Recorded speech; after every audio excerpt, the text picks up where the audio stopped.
Hello everyone, and welcome to a special edition of Crafty Beer Reviews.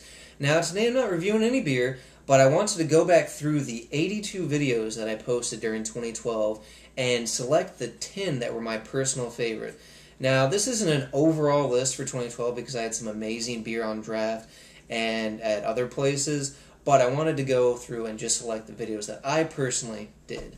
So, I'm only going to do 10. I probably could do more, but these are my 10 personal favorites, and I want to say a big thank you to everyone for subscribing, commenting, liking, watching my videos, for any feedback, for requesting beer reviews, and a special thank you to James Knott and the Better Beer Authority for inviting me and a bunch of other beer tubers to post on the website. Love the channel, and I think it's really awesome. So, let's go ahead and start the countdown. Now, this isn't number 1 through 10. It's no particular order. These are just the ones I really enjoyed. First up, we have Sierra Nevada Bigfoot Barley Wine. It's an extremely hoppy take on the style. A lot of dark fruit, caramel, very tasty, very easy to drink. One of my personal favorites, and I have one aging to see how it goes.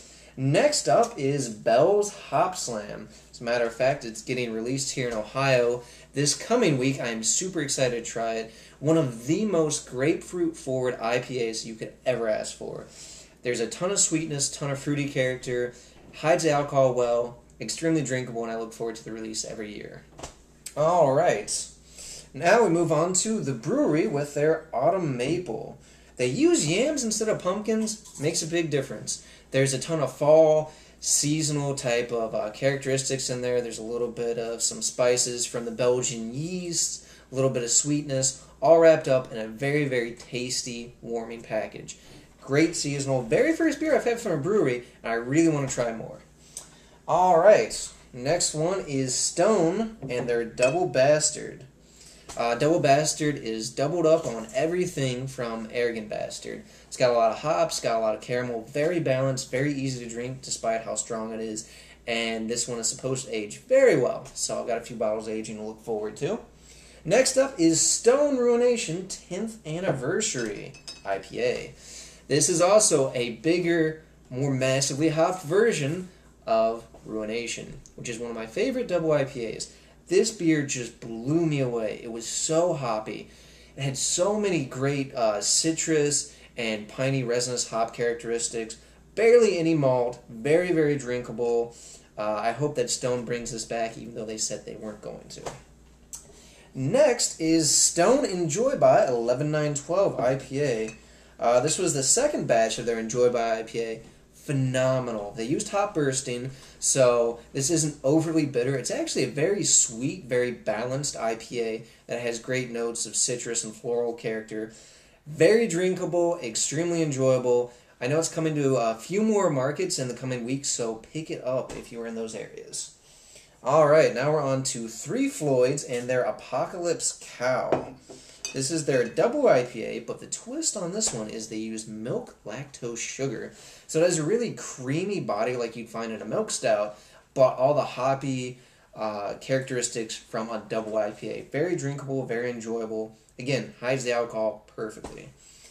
Alright, now we're on to Arctic Panzer Wolf, another double IPA from Three Floyds. This one has everything I love in IPAs. It's got a nice kind of citrus quality, floral quality, piney resinous hops. It's got a lot of tropical fruits. It's got even a slight white grape characteristic. No malt. Zero malt that you can taste. You can't taste the alcohol. It's almost too easy to drink. Phenomenal. One of my all-time favorites. Next up is Founder's Backwoods Bastard.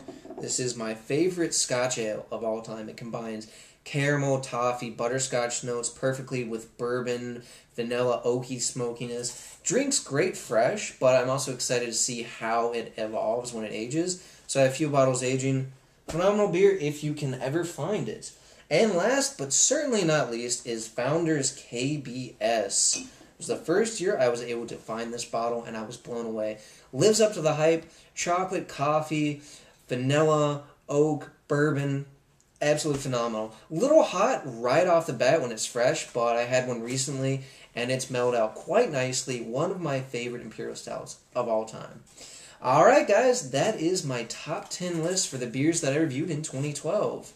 And let me know what your favorites are, whether it's a favorite from me, whether it's a favorite from someone else, or just what your personal favorites are. I look forward to hearing from you, and I look forward to doing many more reviews in 2013. Alright, I will see you guys later.